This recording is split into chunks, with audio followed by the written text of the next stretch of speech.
people lack something in their life, right? And you are going to be the one supplying them. They're missing something, okay? The word for love, eros, and the erotic comes from the god who shoots an arrow into someone and wounds them and poisons them, right?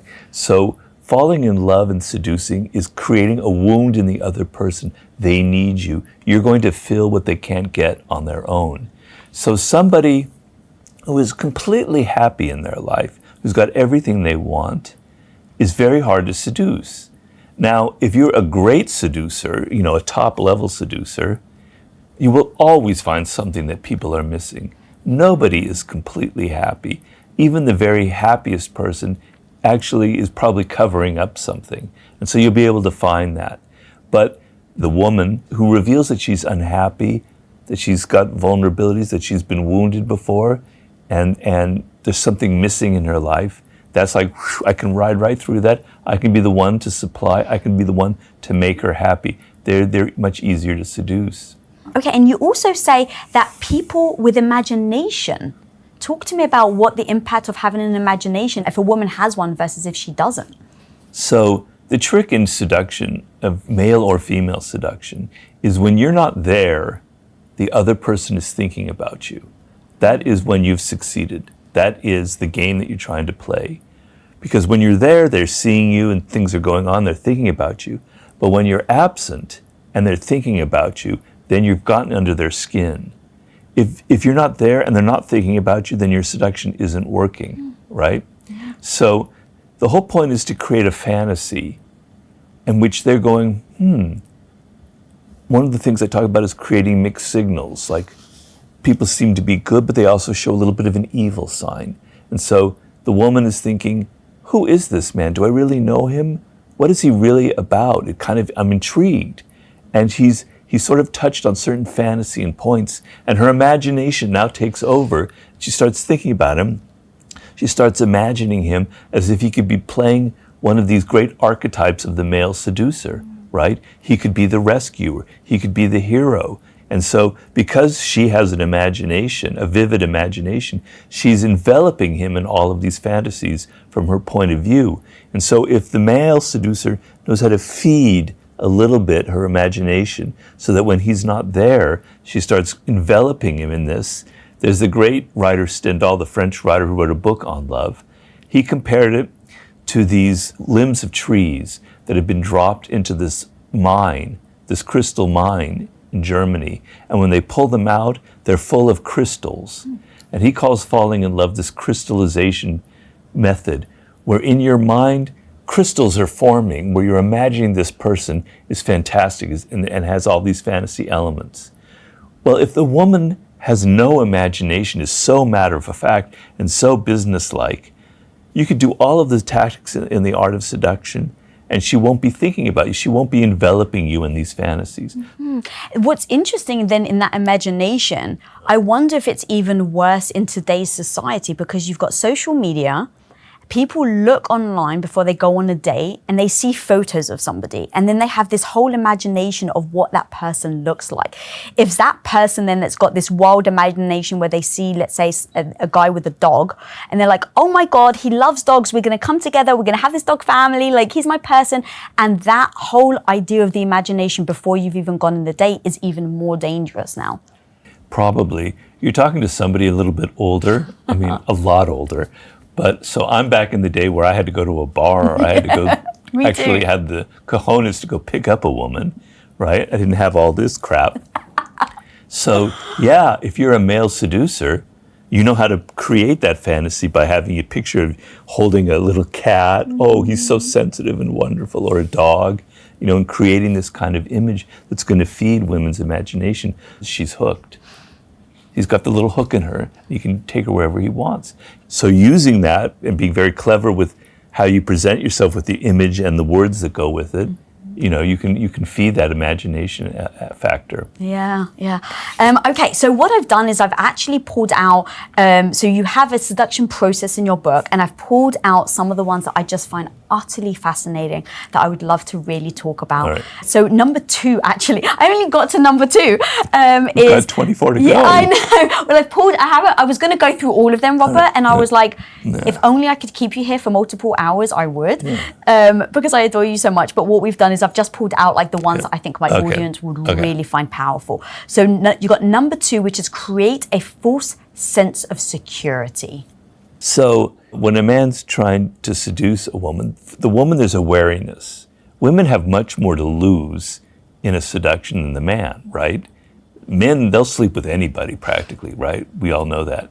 A woman has much more to lose in that process. So women are wary, right? And so you have to overcome their wariness. You have to create some trust. And if you're an honest seducer, you're creating honest trust. But if you're a dishonest seducer, you're creating a false sense of trust. And one of the strategies that I talk about is you become their friend.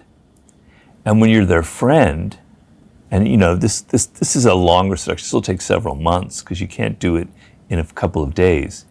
When you become their friend, you don't seem so threatening. The trust element comes into play, right? You see them as someone who genuinely likes, for a man who wants to be their friend. Well, on one hand, it might be insulting that he doesn't see me as attractive, but on the other hand, he wants to be my friend, and it's very kind of flattering. Well, you get that friendship going, and then you inject something else. You start bringing in some of that sexual element, some of that erotic element, and the trust element that has been established makes it very difficult for the woman. She becomes very confused, and because she's been emotionally connected as a friend, it's like a bridge to creating a connection sexually. So starting off by lowering their wariness of you, their suspicion, by trying to be their friend means, he's not just interested in sex, but he might be just interested in sex, but he's using this tactic to kind of lower your suspicions about him. I hate to say that it's genius, but it's actually genius. As a woman, as you're talking, I'm literally thinking to myself, yeah, you would trust them. Because in all honesty, Robert, if I went out, let's say I wasn't married, and I went out with a guy, and I was like, I'm not sure if it's a day, it's a group of us. As a woman, you absolutely have one eye open the whole time. You're like, is he going to make a move? Like, you're just aware of that constantly. If he doesn't then make a move, a week later, 2 weeks later, and he's genuinely asking me about my family. Yeah. Like, I actually completely understand why, as a woman, you were like, wow, he actually likes me. Yeah. Me for me, not me as a potential object, not me as a one-night stand. Right. And then that does allow you to lower your guard. Yeah. The way to see through that tactic is this attempted friendship genuine or not? And that's a tricky question, right? But that opens up the whole thing about being much more sensitive to the nonverbal cues that you pick up from a person. Because what often happens with women is that they sense something is wrong with the man from the first time they meet him. But then they drop the suspicion very quickly. They think, oh, he's not so bad, or I had it all wrong. But actually that first instinct was very right. So you have to trust your instincts, and you have to trust that this person that is trying to become your friend, they're giving off signs that there's something kind of cold about it. It doesn't feel genuine, right? It feels like a tactic. And we can get into that later I would love to, actually, if you don't mind just giving us a few now. So one thing that a man will do if he's using this kind of tactic is he's in a bit of a hurry, right? Because Jesus Christ, I don't have 6 months to become friends with this woman. I want to sleep with her tomorrow, right? So he's in a bit of a hurry. So his effort to be a friend is kind of rushed. He really likes you, right? But he's texting you, he's talking about you, asking you questions and all these other things. But it's all it seems kind of rushed. In a period of like a week or so, he's suddenly your friend now. That is a sure sign that something else is going on. Because if you genuinely want to be a friend of someone, you're willing to take your time, right? So the calculating seducer is probably after sex fairly quickly, right? Or an abusive relationship. So they're not willing to take their time in that area. But also, as I said, people who are narcissists, and that's a pretty broad category, but a big category of the cold male seducer, you can kind of pick up the signs in there. So they're asking you questions, but they don't seem genuinely interested. There's a kind of coldness in their eyes. I say the classic nonverbal cue of a narcissist is there's a disconnect between their eyes and their mouth. So they smile. Oh, yes, that's so interesting, Lisa. Yeah, but the eyes are dead. Their eyes are not. When someone's genuinely interested, the whole face lights up. You can't fake that. But what you can fake is a kind of a smile, but the eyes reveal. So there are signs that the narcissist isn't really emotionally involved. But the problem with a lot of women in this situation is they're not attentive. They're thinking about themselves. They're projecting onto the man images from their childhood, their father figures, previous men who've hurt them. They're not in the moment. They're not reading the fine-grained, nonverbal cues that the other person is getting. They're thinking about their problems, their history, their fantasies. But you have to focus. You have to be in the moment. You have to look at them and see if that interest that they're showing to be your friend is actually genuine or not. And the face will often reveal that. Ah, that's so good. One thing I'd like to add, as a woman though, also, as an adult woman, I feel like I have neglected and ignored my gut intuition. Sure. And so I think a big part of it is we have the gut intuition. We've been told our whole lives, or we feel like we've ignored it. We've told not to trust it. And so now I think it actually is useful to start to learn and trust your gut intuition again, so that when that sort of thing happens, you don't go, well, it must be I must be crazy, just believe what they say. You actually listen to it and you're like, what is it that my body or my mind is trying to tell me? And if it's, I don't trust this person, then the next question is why?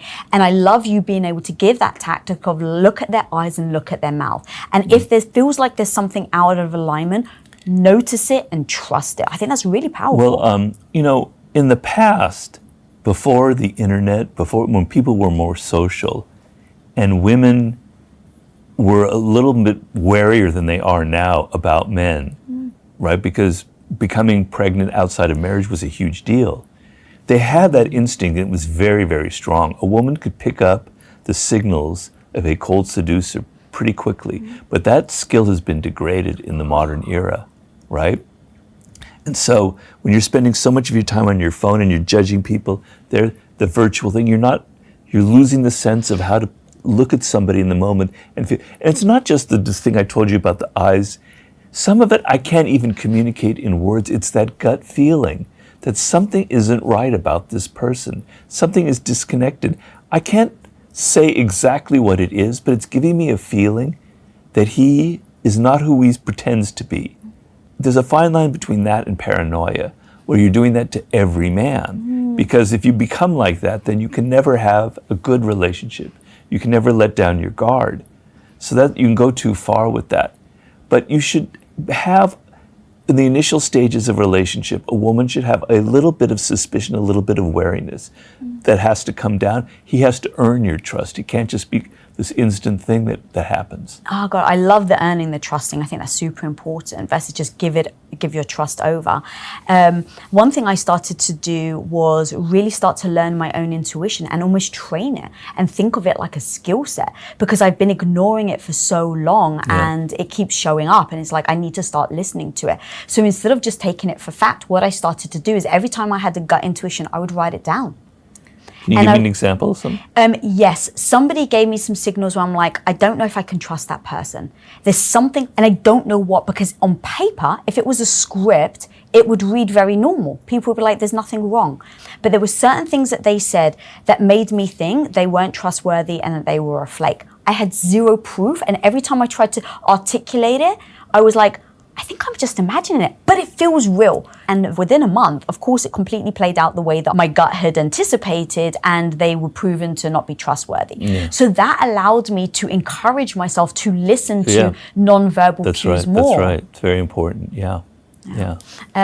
All right, I want to go on to the next one now. We're on number 3. So number 3, it is number 3. I was like, I gotta reduce it. They're just so good, Robert. They're so good. You mentioned this earlier, but you said mixed signals. So talk to me about mixed signals. Well, it's a very powerful seduction technique. It preys on a very elemental part of human psychology. It's something that I don't think people are so good at anymore. But the example I give in the book is of this woman who was a fantastic seductress in the beginning of the 19th century. I believe it's Madame Recamier. She was so angelic. She was just so pure and so chaste. She played the harp. You know what? That's the instrument that angels play, right?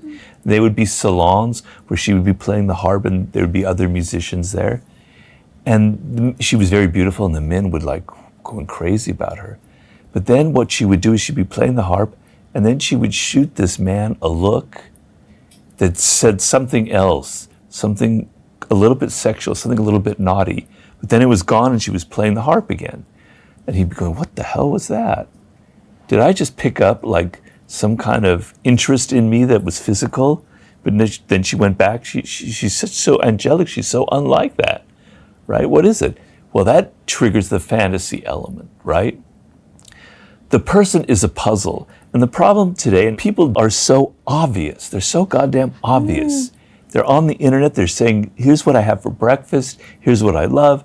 You know, I'm just opening myself up and this is who I am, right? But seduction involves a little bit of mystery, a little bit of fantasy. It's not like everyday life. It's not like things on Instagram. It's something different. It's theater. That's what's exciting about it, okay? So if you're the male seducer, he will be someone who seems very trustworthy, very honest, very solid. He got an MBA, he's working for Goldman Sachs. But then he reveals something a little bit rock and roll, a little bit rebellious, a little bit like he takes something else about him that doesn't quite click. Wow, I didn't know who this guy is. Maybe he's more interesting than I thought. Maybe he's not so buttoned up and so controlled as I thought. There's another aspect to him. The element of surprise that you don't know who someone is what fascinates us about a movie. When you create a character and suddenly on screen they reveal a trait that seems out of character. Wow, that's exciting. That's what makes you, that's how movies work, right? It's the same thing in real life.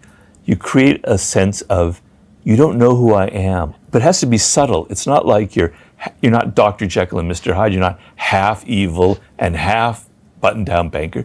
You're 95% banker and you're 2 or 3 or 4% of this other thing. It's a little peak of something else that intrigues, that creates a fantasy element, okay?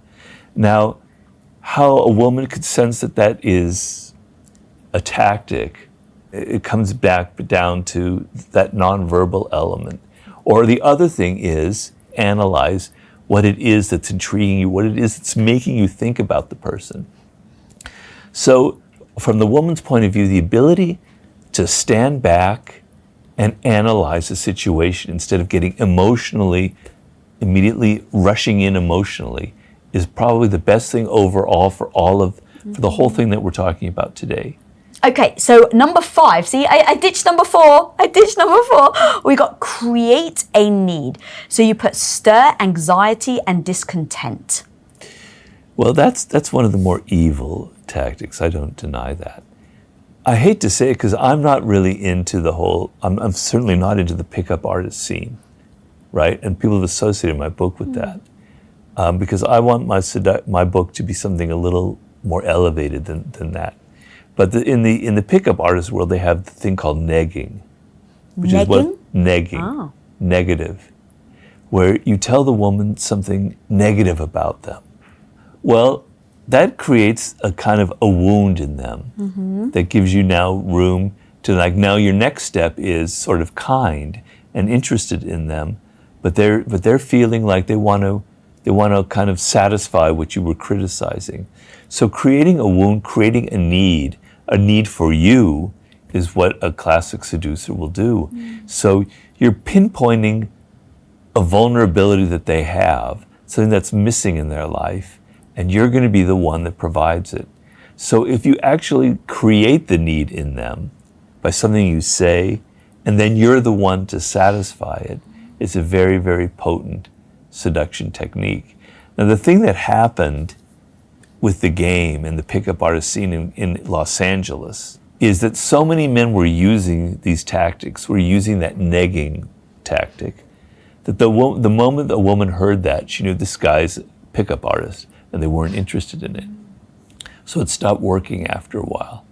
But if you see a man doing that, if he's like kind of criticizing you in a subtle way, but then it's covered up by other things going on, maybe feel like that was a tactic, that wasn't genuine, that he was doing that to kind of make me feel insecure, because an insecure person is more vulnerable to being seduced than a totally secure person. Yeah. The problem is when you're insecure, if they touch on your insecurity in that moment, I don't think you think they're trying to touch on my insecurity. You almost think, ouch, that really hurt. God, I knew I was bad at that. See, I told you so.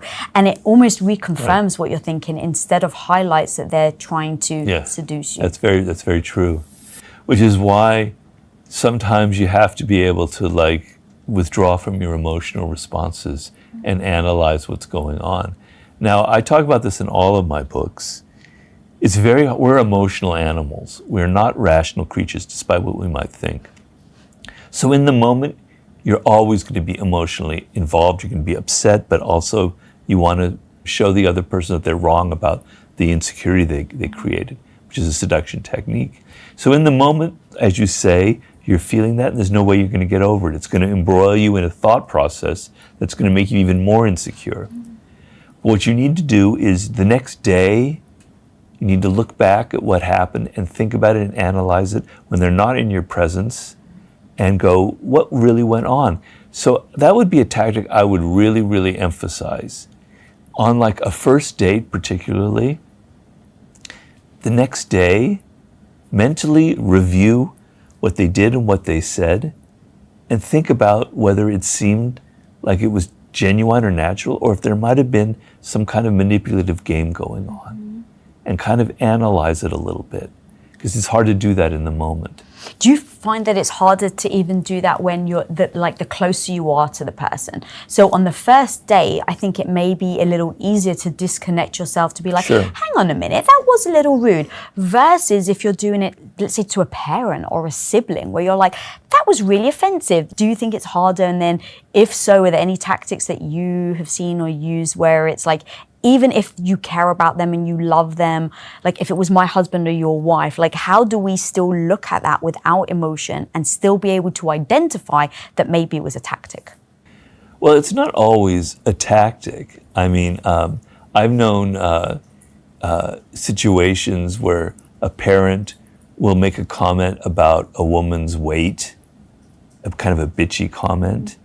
And it's not like the person doing that has some kind of nefarious thing involved. They just don't know how to control their mouth. They're being passive aggressive in some way, right?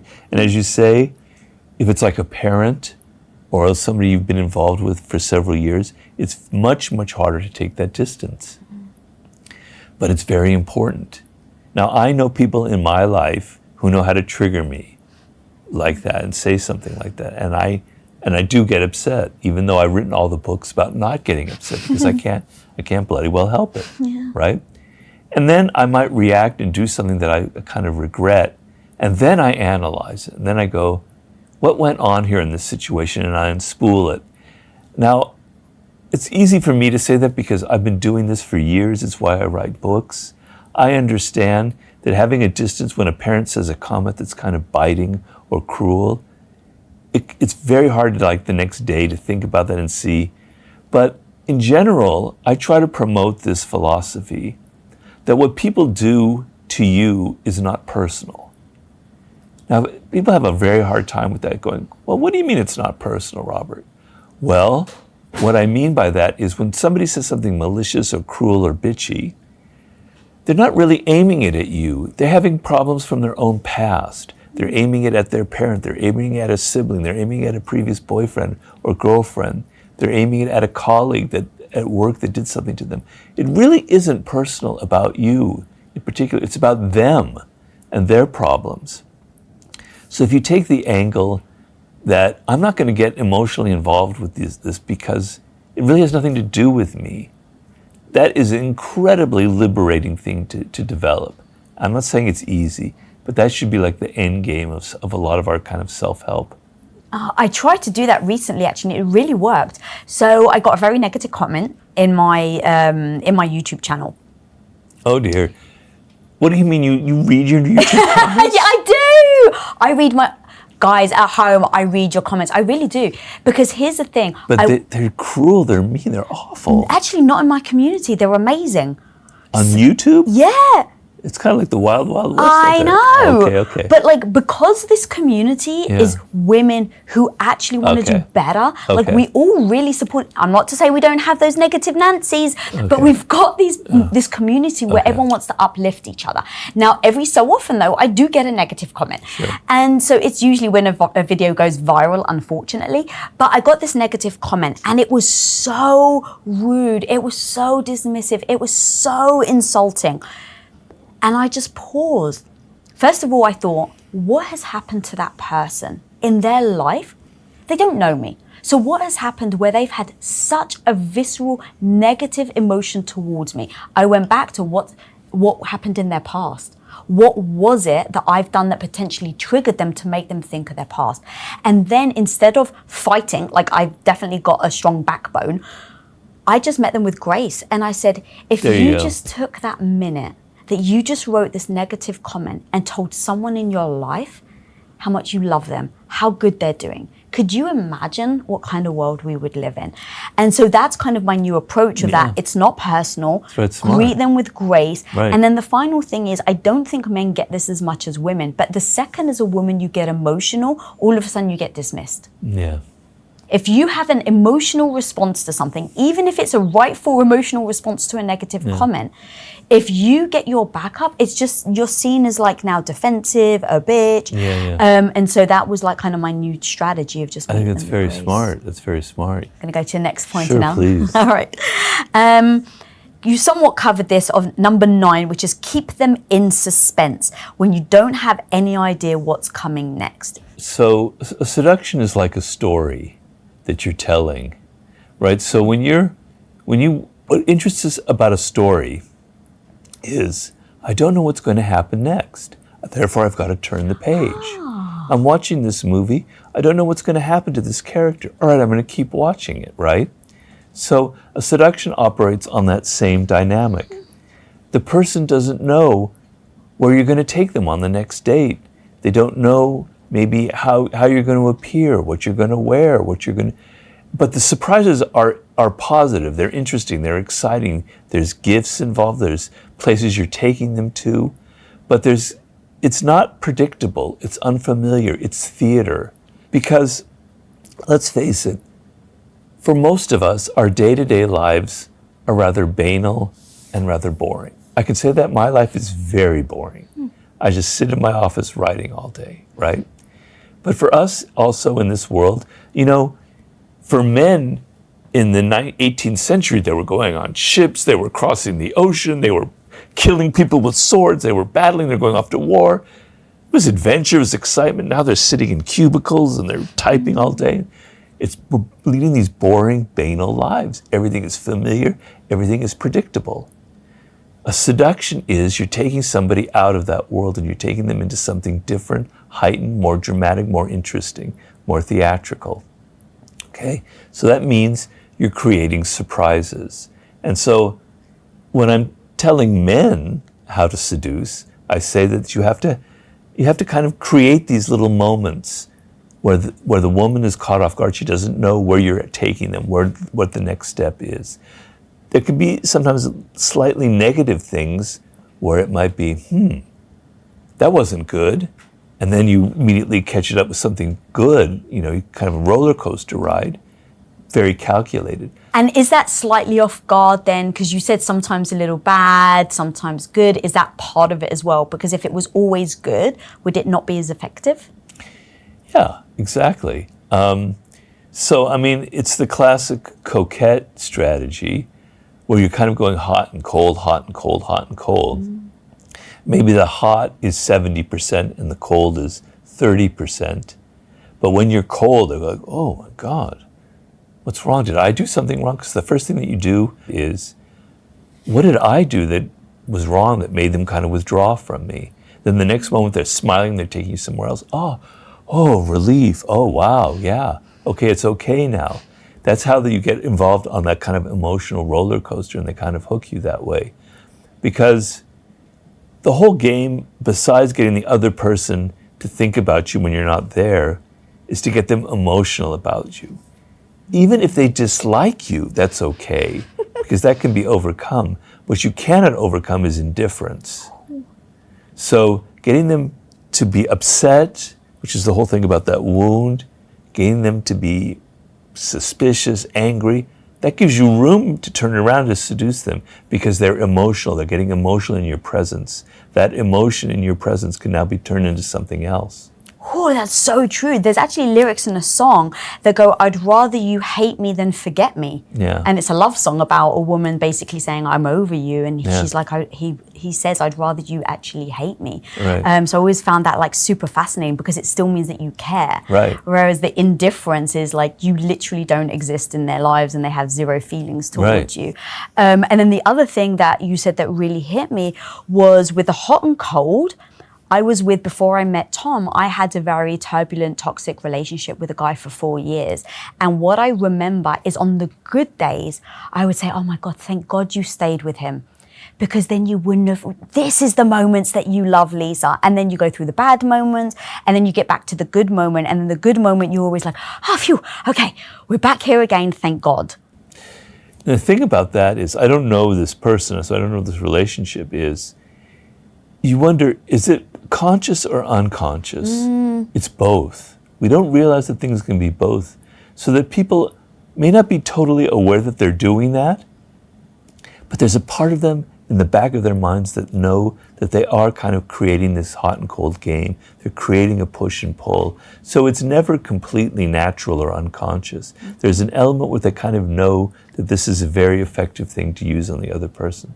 1,000%. And I think that I'm so glad that you said that because when I look back at that relationship, I realized I was just as manipulative, right? He would verbally abuse me. And so I used my sexuality, I used flirting, I used the seduction, some of the tools that we're talking about in order to make him less angry. But none of it was deliberate. It was all, I had a feeling, I knew that this worked. And so, okay, cool, he's mad with me, let me use this. So I'm so glad that you said that because I didn't do it deliberately. It got the result I wanted. Right.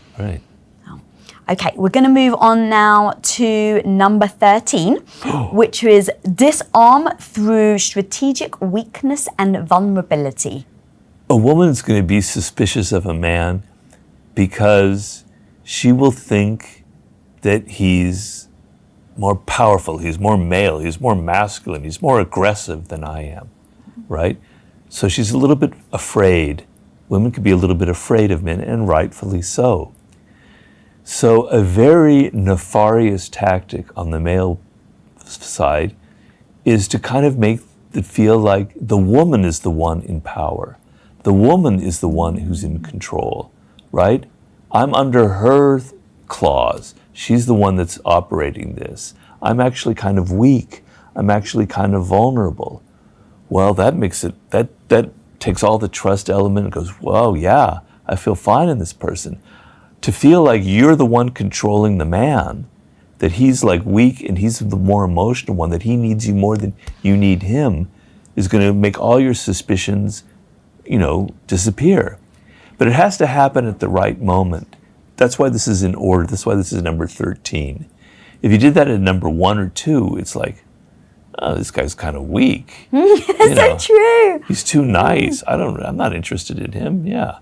But if he's been kind of leading you along and he seems like he's sort of in control and he's taking you through this theater, and he seems like you have maybe a little bit of fear about him, the whole thing is to reduce that fear. And at that moment, halfway through the seduction as we are, to show that you are the one who's weak and vulnerable, will have a very powerful emotional effect on the other person. Ooh, that was so strong. And specifically the order thing. That's fascinating because you're so right. I had dated guys before Tom where day one, they're bringing flowers, they're doing poetry. Yeah. Now, what's interesting is when I was with my narcissistic ex, I was like, I just want a guy that's kind. And then I get a guy that's kind and I'm like, well, he's a bit of a pushover. Yeah, right. Like, and so understanding it, you've said theater quite a few times in this interview as well, and that really does hit me. There feels like there is a theater behind, like a theatrics behind this whole thing. Yeah, yeah. It's a trap for a man in seducing to always try and be so nice. Because sometimes a woman doesn't want somebody who's so nice, because that kind of signals weakness. And so, you know, our sexes are different. Biology does play a role in things. And women may be afraid of, but they're also intrigued by the male, by the masculine element in a man, right? And if your first signal is poetry and flowers, I'm so sensitive, I do yoga, blah, blah, blah. The nice thing is kind of a trap. Although for some women, it could work if they've been in totally abusive relationships, right? And you sense that. I'm talking about a very cold seducer here. And you sense that, well, being very kind and nice in the first few weeks will really have them eating out of your hand, right? Okay, so not everything is so cut and dry in the seduction world. You have to kind of tailor your strategies and tactics for the woman and her vulnerabilities. So the number one quality for a seducer, male or female, is authenticity, but to appear authentic. Right. Right? Yeah. So, you know, if you are genuinely nice, then that can work. But if you are being nice because, you know, you're insecure, then that won't work. Oh my God, that's so true. And the authenticity piece is super interesting, but it's very complex because we want you to be authentic, but we still want you to have a backbone. And I'm sure I'm going to get a lot of pushback for women that don't feel like this. So I want to very much caveat, this is how I feel and how a lot of women I have spoken to have felt. I'm not making a general rule, but this is very true to me and my friends and people around me. As a woman, I want a man that is very kind, that hears me, that nurtures me, that takes care of me when I'm sick. But if someone's robbing my house, I want him to be a hardcore motherfucker. And I want him to stand in front of me and take a bullet. And that is the truth. And so I think that's the problem these days, where it's like we don't just say what is actually true. And so you don't, again, just speaking for myself, I don't want a guy who's just verbally abusive to me, treats me like crap, doesn't care about me, and still still goes after the robber. I'd rather be alone than have that guy. And then somebody who is nice, kind, sweet, and then a robber comes and they look at me and they're like, okay, honey. Like, no, that doesn't jive with me either. So I think that we just need to be honest. And that's what I really do love about you and your work, is that you're able to be that honest about the realities of human behavior. Well, thank you. I try. That's my quest in life. All right, we're going to move on now to number 15. Isolate the victim. And I've got a quote, even the strongest can be made vulnerable if you isolate them from their nests and safety nets. Okay. So this is a manipulative tactic. There's no doubt about it. People have their own kind of context, their family, their friends, their workplace. And sometimes if you can isolate them from that context, they become much more vulnerable to you, right? They don't have any friends, they don't have any support anymore, so they only can rely on you. And it's something that is done over time, right? So if you're confronting with a male seducer who is trying to turn you off from your friends, who is making it so that your best friend, oh, I don't think you should trust her, I think she's up to something, right? He's trying to do things like that. He's trying to alienate you from your family. I think your parents were really awful to you, etc., is a very classic technique, because in your sense of isolation, you're much more vulnerable to getting support from this particular person. And so one of the tactics that that I talk about in the book is taking the person to another country or to another place where they, even on a holiday or a vacation, where they feel unsupported, where they feel a little bit alone and isolated for several weeks, kind of break down that element and make them want to turn to you for trust and support. So if you feel that a man is trying to isolate you in the subtlest ways from your friends, from your family, from the place where you live, and is criticizing that and trying to make you feel like, maybe I don't like these things, maybe that friend isn't really somebody I can trust. This is somebody you should be very, very suspicious of. It's a terrible tactic. It's trying to isolate you socially from the things that support you. And you should be very, very suspicious, and you should not give in to that. Mm-hmm. One of my favorite analogies is, have you ever seen like water that drips on a rock? And if it goes over and over years and years, the rock ends up changing its shape. Yeah. I think of narcissistic tactics as that analogy, because as you were describing it, imagine you have the person that's subtly giving you these negative comments about your family, subtly giving you these negative comments about your friends. Over time, you end up starting to question it. You start to look at something you never would have looked for. Yeah. And before you know it, that slow dripping effect that your toxic partner has had on you has eventually changed the way that you see the world and the way you see people around you. Right, right. I've also had on my show a cult expert, and it was a guy who literally assesses cults and tries to help rescue people from cults. And one of the tactics is they remove you from your family. Oh, completely. They become your family. Mm-hmm. Yeah. And then they put you in an environment where everyone believes the same thing. That way, if you go to speak up, everyone looks at you like you're the outlier, right. like you're the crazy one. And so that isolation where you don't have anyone to turn to kind of like, like, is this normal? Is this right? Like, you don't have those people around you to ask. And so now you end up feeling like it's all on you, or like you're going crazy. And also, as you kind of alluded to, they kind of isolate you mentally, where they make you question your own values and your own ideas. Mm-hmm. So their values and ideas now are the only ones you can rely upon. So one of the isolations is from the things that you in your brain kind of use to support you, that you rely upon, the values that you hold dear. If they can chip away at that, then you're even more isolated and you're even more vulnerable. How would they chip away at a value? Can you give me an example? Let's say you're a religious person, right? Mm-hmm. And you believe very strongly and your belief in God is something very important to you. And they start kind of chipping away at that about, that's so irrational. How can you in the 21st century believe that somebody changed water into wine and walked on water? How ridiculous. And they're being more subtle than that. But they're slowly chipping away at a very important value that you have, which is your faith in God, right?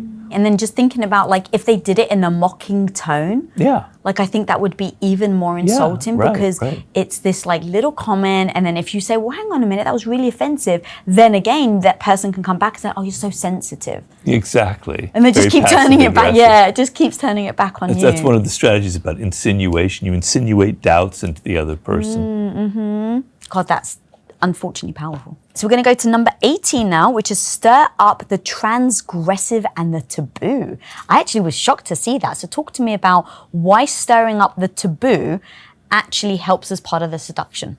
Now, what shocked you about that? I just thought it would be maybe, like, if someone's a little prudish, it may be like a turn-off, like, oh my God, I can't believe you said that. And people can sometimes almost be offensive more than it is, like, intriguing. Well, seduction involves by nature an element of transgressive and taboo. So the word itself has this kind of edge to it where we're sort of attracted to it, but we're also a little bit afraid of it. It's like something, it could be very exciting, but there's also something a little bit evil about it, a little bit naughty. And if it didn't have those two elements, it wouldn't be this very powerful word that attracts us so much.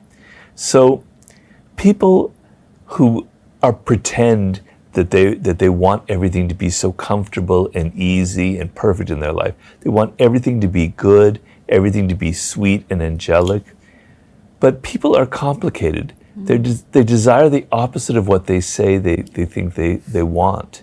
right? So underneath every one of our desires is secretly something else, secretly something maybe the opposite that we want, but we're not aware of it. And so if everything in the seduction were so smooth and wonderful and pleasant, he's giving you chocolates and roses and wonderful, it doesn't have that edge to it. We want an edge to things in life, otherwise we're not interested in it.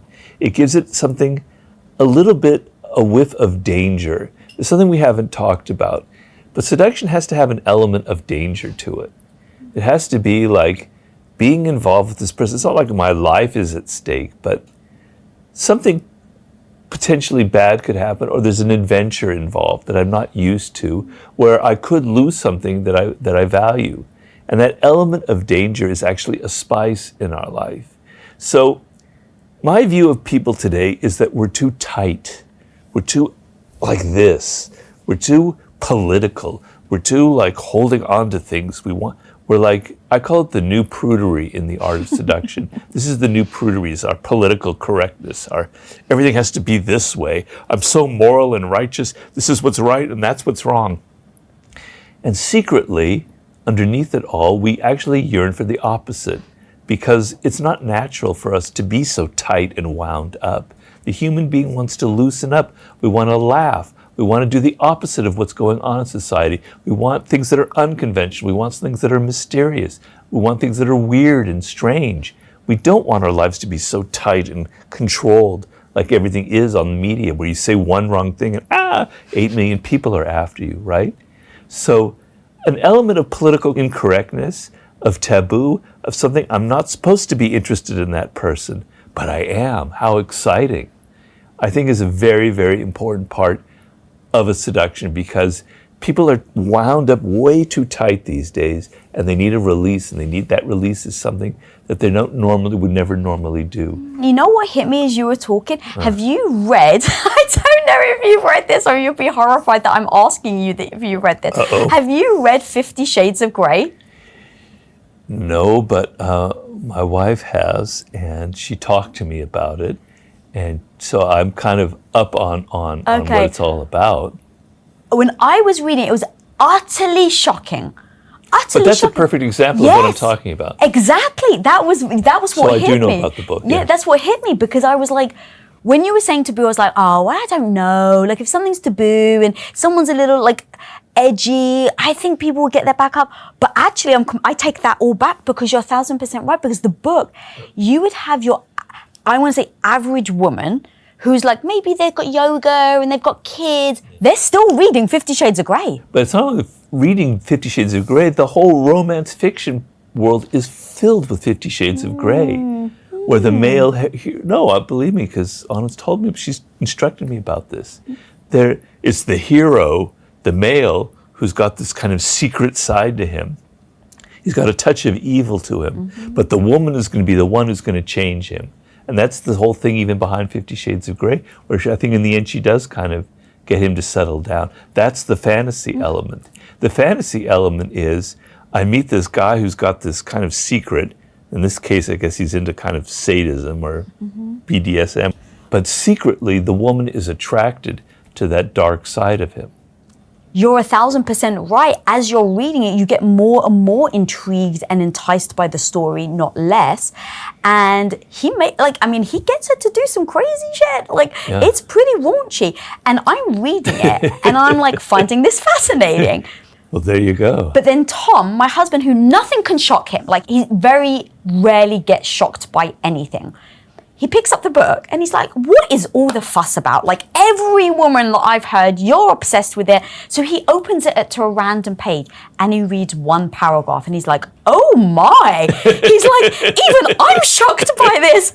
And he's like, and it's hard to shock me. Yeah. But what was fascinating is that every woman loved it. And so do you think that's what it was? That it was Definitely. The storyline where you had this sweet woman who then ends up somewhat controlling this very good-looking, wealthy, dominant man. Yeah. And the sex around it is the taboo that keeps the thread pulling throughout the whole story. Completely. It's a perfect example. You picked the perfect example of what I was trying to express, which you've been doing throughout this interview. Oh, it literally just hit me in real time. I didn't even dawn on me about the taboo. No, that's exactly what I meant. Yeah. Thank you. Yeah. I mean, you should maybe read the book if you want, but I don't know. I might be shocked. I'm telling you, when Tom was shocked, he was like, babe, I see people at airports reading it. And he's like, if I was a guy reading a porno that was this graphic, he's like, everyone would judge me. He's like, but every woman's carrying it around like a pride of honor. And I was like, it actually is. Yeah. Like, it really was this beautiful moment of us women signaling each other to be like, I can handle the taboo. Right. Okay, so number 20, we've got mixed pleasure with pain. And you say mental, emotional, physical seduction.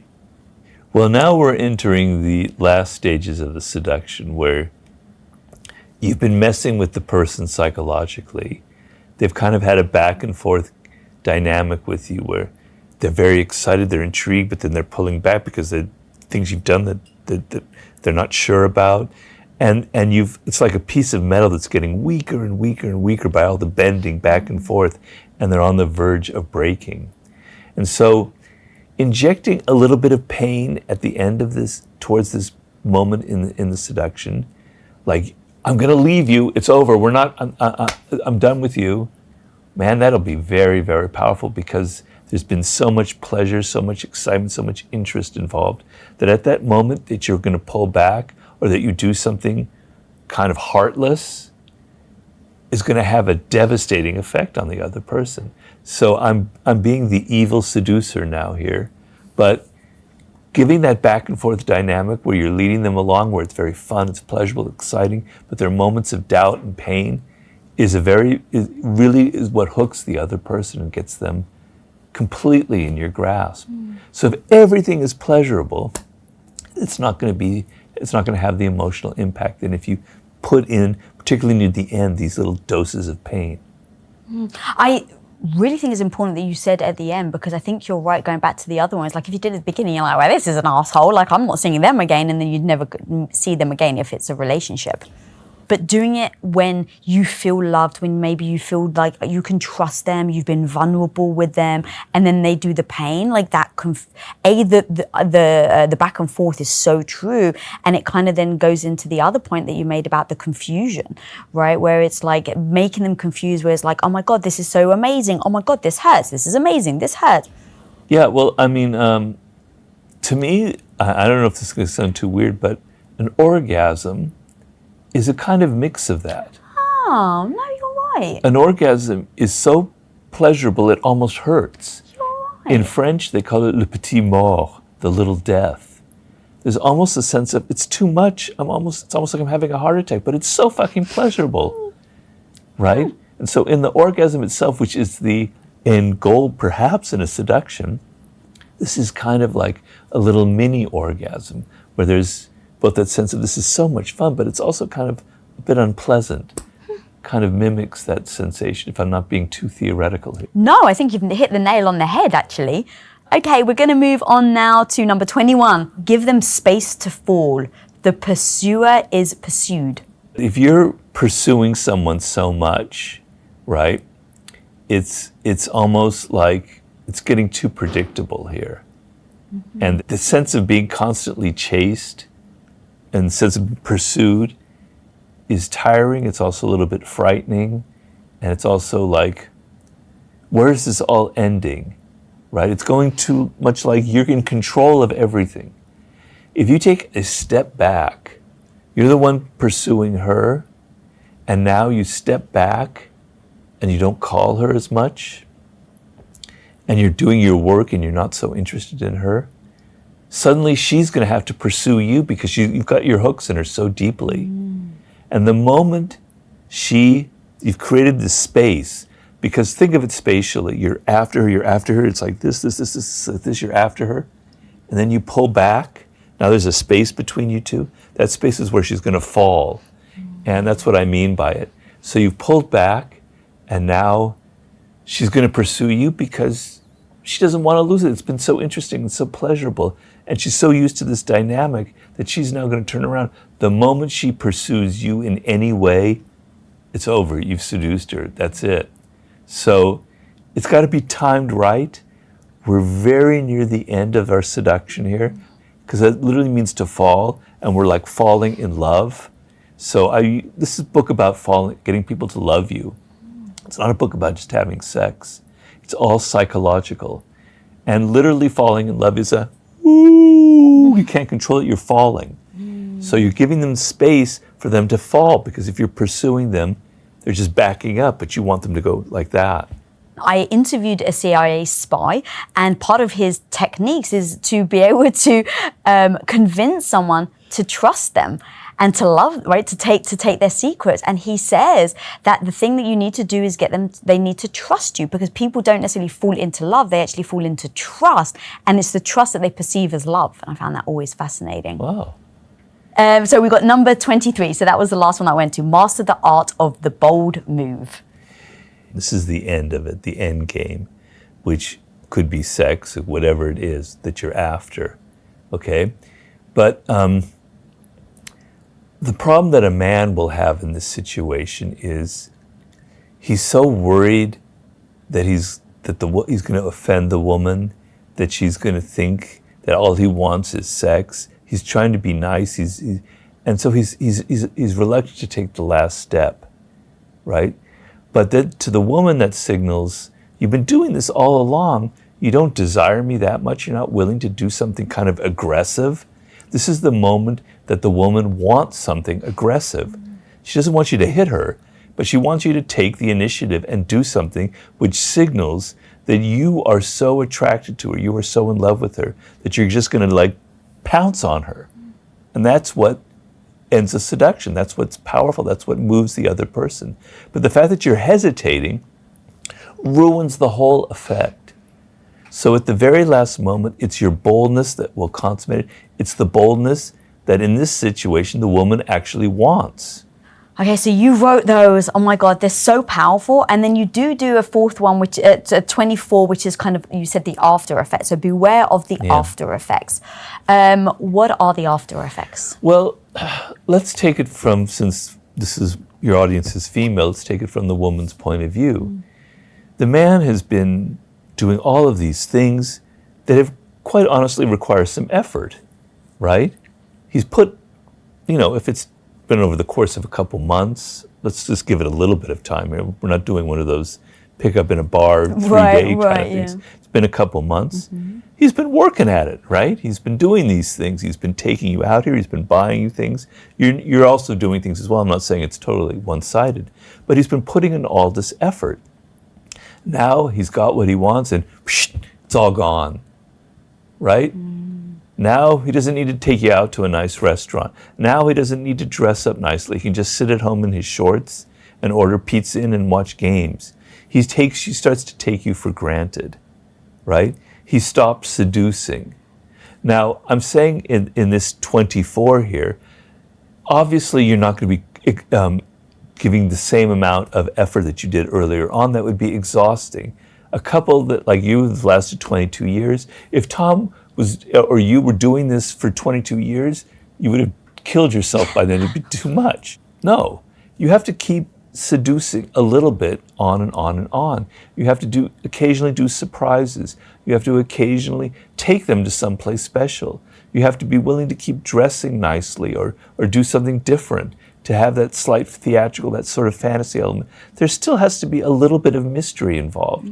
If the other person becomes so familiar, then the spark, then the charge between you will dissipate. So there has to be a little bit of mystery, a little bit of space still between you, and some surprise. So naturally, it's going to get lesser the longer you're together, but it can't completely disappear. And a lot of women complain, at least I've heard, that he just stopped trying, right? It just, everything suddenly I just became somebody familiar to him, and all the magic was gone, and all the things that he used to do that were full of effort, all of that has just gone like that. And it's a devastating feeling, like I'm not worth it anymore, it's all over. That kills a relationship. Okay, I'd really love to break down the 9 seducer characteristic types. So let's talk about number 1, the siren.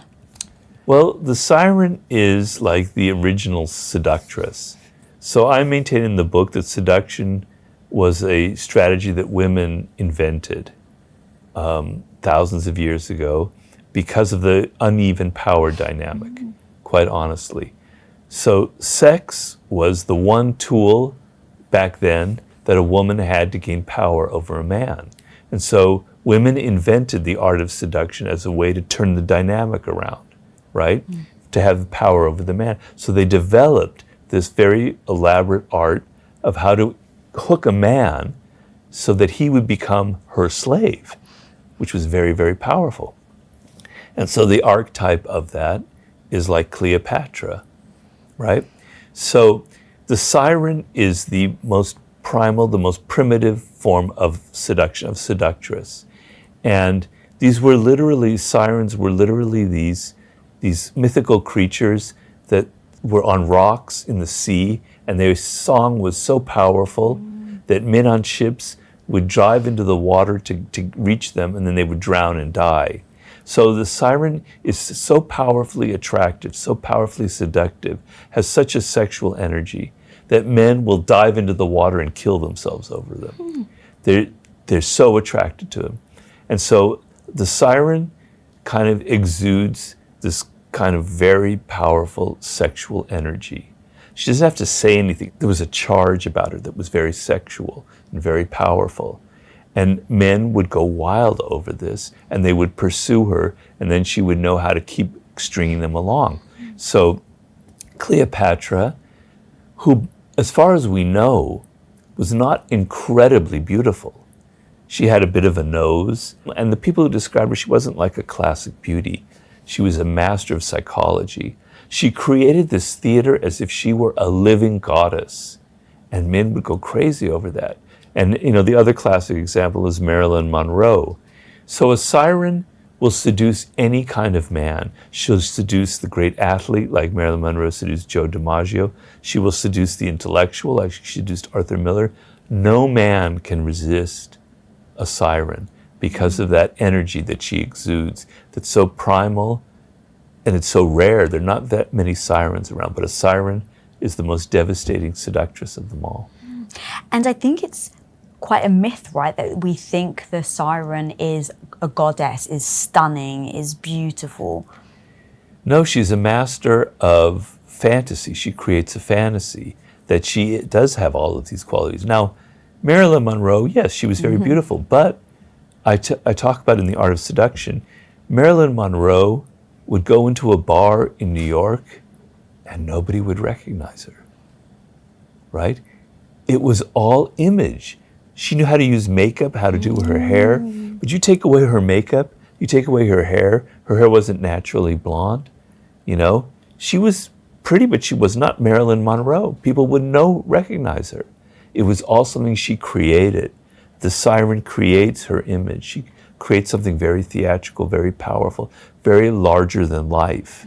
Yeah, so it's not just about the face. Men are very visually oriented, right?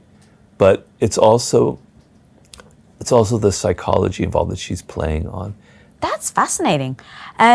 Also, when you were talking, I realized how much the confidence part makes a difference. Like a woman or even a guy being confident is very sexy. And so it doesn't almost matter what that person looks like. If you bring yourself, if you feel good in your own skin, that definitely has an impact on the people around you. Yeah, but it has to be real confidence. Some confidence is kind of fake and inauthentic, and it's covering up loads of insecurities.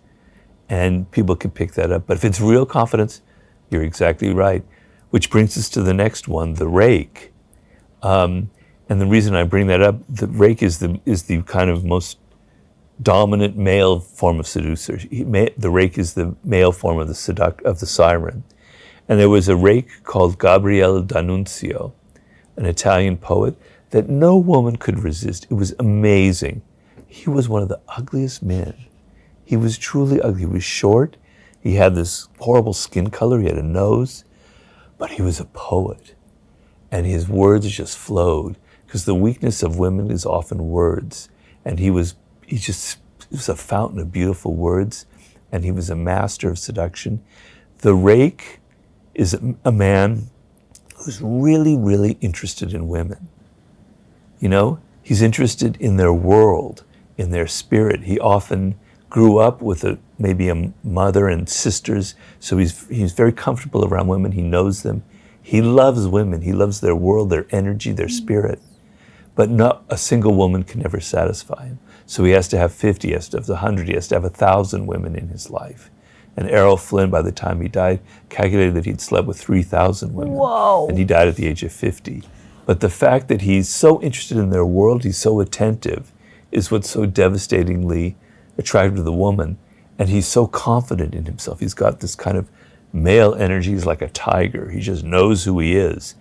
And I'll just leave with one quote. There was a woman who was seduced by Errol Flynn, who was probably one of the greatest male seducers ever. And she said, sitting next to him was like having drunk 5 martinis. Me, I felt like so relaxed in his presence, because he made me feel so relaxed by his confidence that I felt drunk without even having drunk anything, because of his confidence. You call the rake the bad boy, is what I've got in my note. Yeah, he is. He is a bad boy. He's like Lord Byron. He's slept with his sister. He's slept with everybody. You know he's bad, but that's exactly why you're attracted to him. Okay, so that was number 2, was the reiki. Number 3 is the ideal lover. That's just simply like a Casanova who's able to fill your fantasies. He knows, he's very romantic. They know what you secretly really want, and they bring it to life in real time. They are the living incarnation of your deepest fantasies, right? And so Casanova, and also Rudolph Valentino, the great actor in the 20s, these were kind of classic ideal lovers. Yeah, Casanova's definitely, I think, become the almost epitome for that. Yeah. The number 4, the dandy. The dandy is somebody who's got a bit of androgyny to them. So the female dandy would be like Marlene Dietrich or Madonna. They kind of sometimes will dress like a man, but they're definitely a woman. They're not